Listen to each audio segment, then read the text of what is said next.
Are you looking at antique mirrors and you're not quite sure what to get? I'm Blake Kennedy, and I'm at Patty & Friends Antique Mall in St. Petersburg, Florida. Antique mirrors, there's quite a variety of antique mirrors, whether it's wood, metal.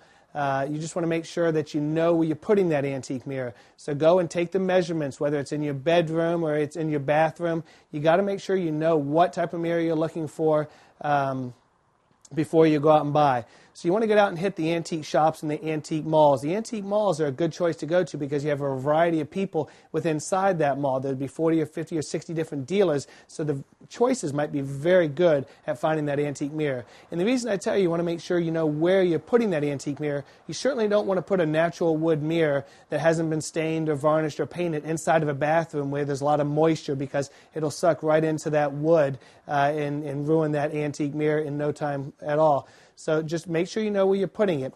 Another thing that people always ask me is, how come the silvering on that mirror looks a little funny? Well, that is the original mirror that came with that frame, and it's probably 100 years old. And they say, well, how can I get rid of that? It doesn't look good. Well, some people like to keep it original because they're not looking into the mirror every single day. But if you're looking in that mirror every day, you can have it resilvered. So it's the original glass from the 1800s. But if it doesn't look good at all and it can't be repaired, don't be afraid to put a new mirror behind it. And if you want to go with a beveled mirror, you'll spend a little bit more money.